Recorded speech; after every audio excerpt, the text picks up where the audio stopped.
We all make mistakes. Some are small, some are large. But his mistake, born of innocence, fueled by pride, was the greatest and most terrible of them all. All that is yours is rightfully mine. Change your fate. Some believed when the prince journeyed to the island of time to escape death, that he returned alone. The amulet destroyed, the Dahaka appeased, the empress dead. The prince was free at last. But this is not how it happened. The truth is that he chose to save me from my destiny. In doing so, he set me free and doomed us all.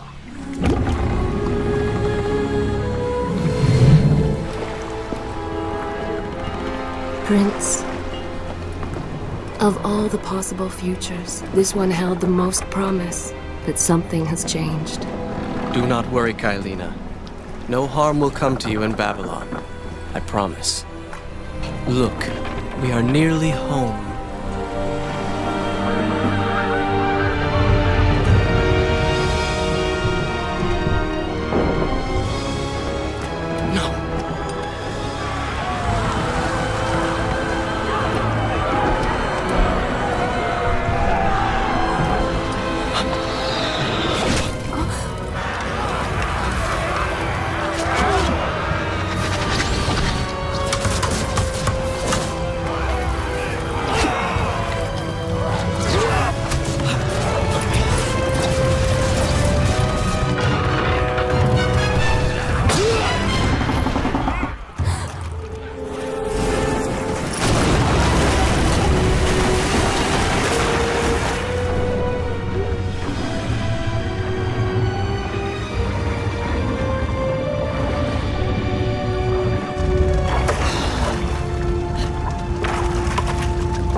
As our ship lay sinking in the harbor, the prince found himself in a city quite different from the one he left behind.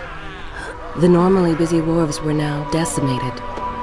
Blood-spattered awnings and splintered door frames were all that waited to greet him. And the people, merchants, beggars, fishermen, were nowhere to be found.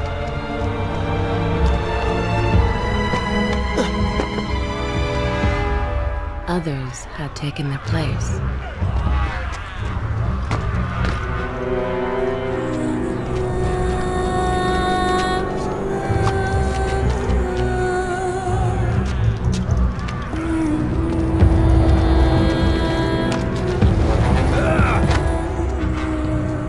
Let her go!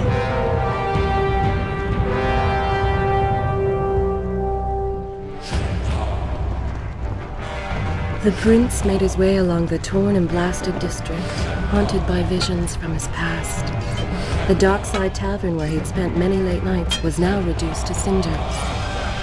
Babylon's proud armada, which he would often come to greet, lay cracked and broken, cast to the bottom of the Euphrates. Everywhere there are signs of battle. What of Babylon's guard? Where have they all gone?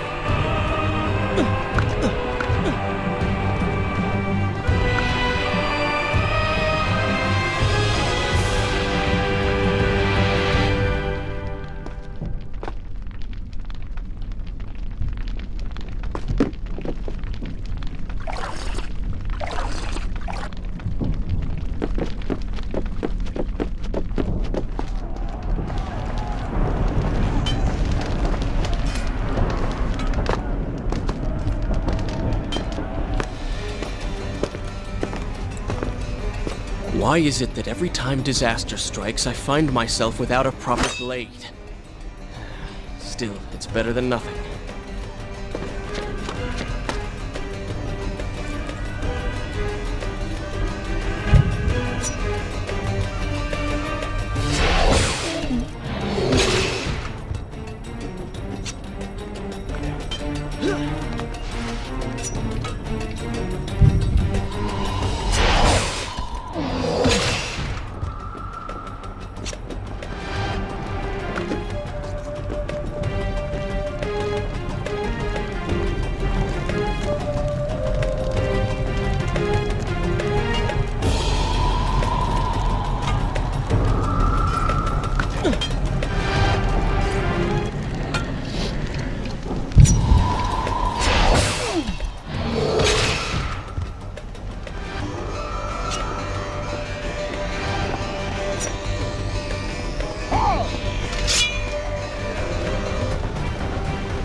Kaileena! No! No way into the city now. I will have to climb this siege tower and enter from above.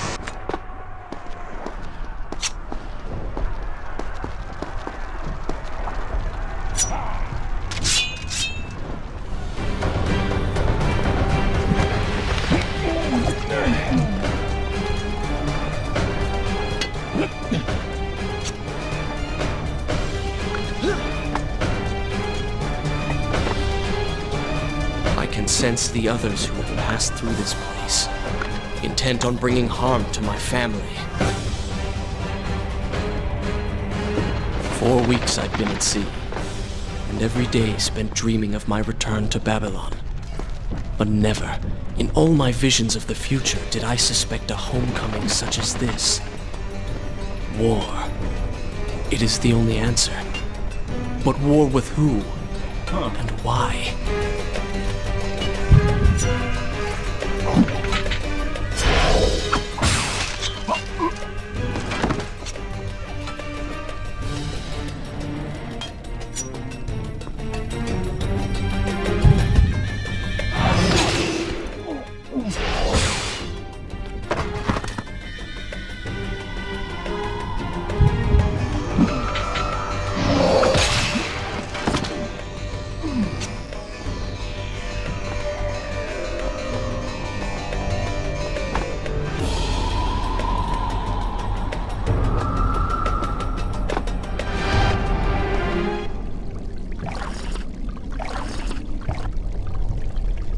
You should know that it was not love that drove him, but duty. I was his responsibility. He had made a promise that was now broken and undone.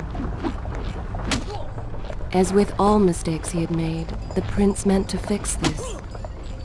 A noble goal, to be certain, but a selfish one as well. For he was motivated to ease his own pain.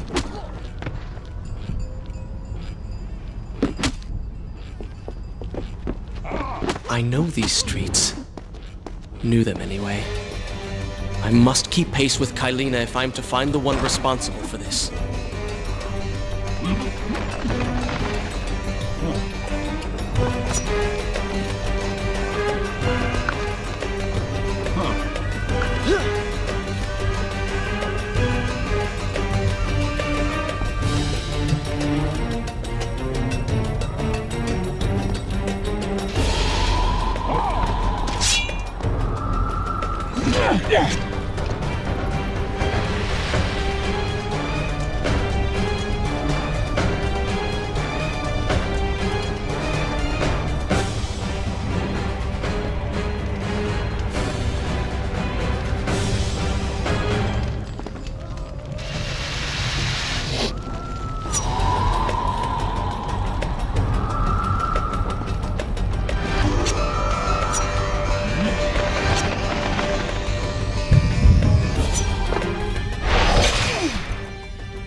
Where is kind Asha, who would stand before her stall selling fruits and flowers? or the errant children making trouble as all young ones do. Gone. All gone.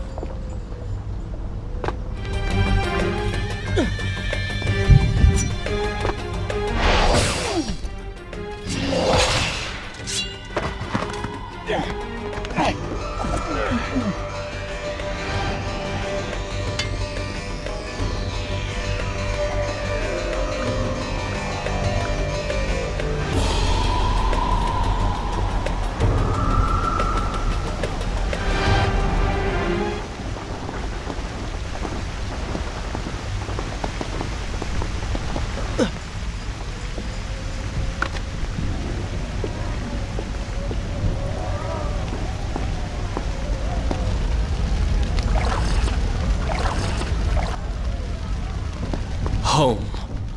And yet nothing is as I remember.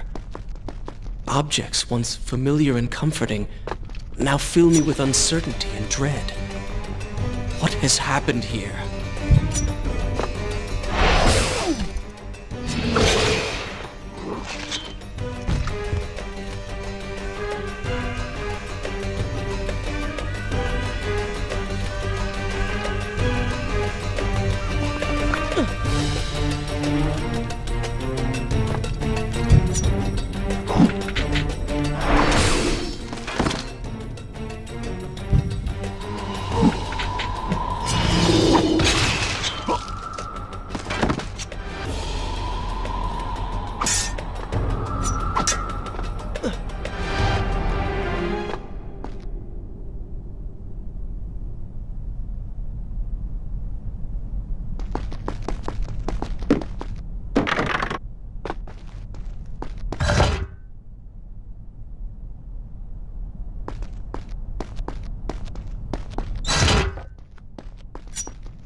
I should be resting now, recovering from my time away, or sitting with Father.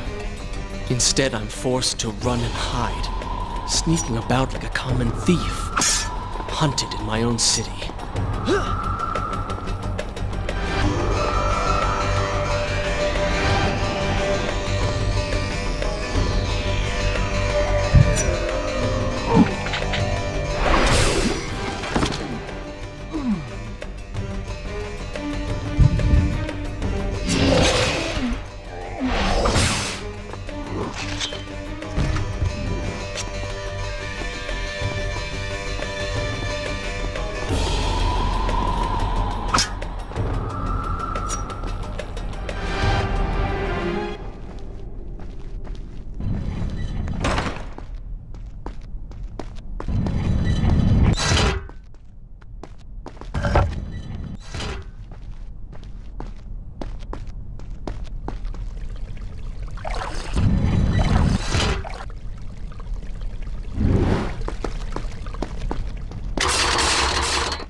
pay attention to what the prince overheard as he drew close to where I was being kept.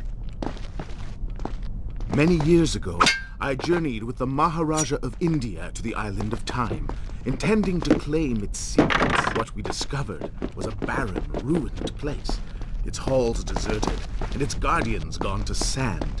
Strange tales upon its walls which spoke of an empress of time.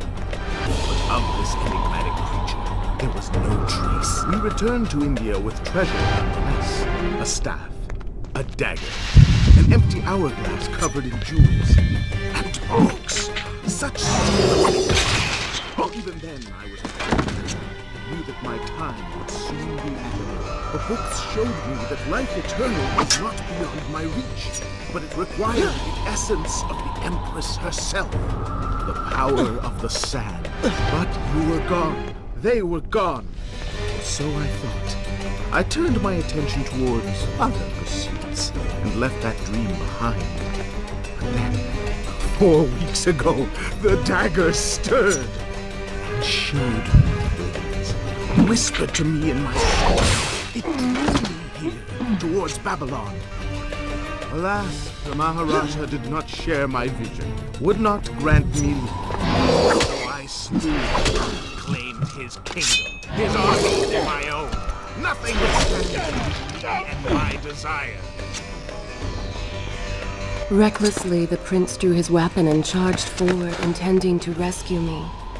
It was as if he had learned nothing from his past adventures. Or perhaps he'd simply forgotten, made blind and deaf by fear and rage.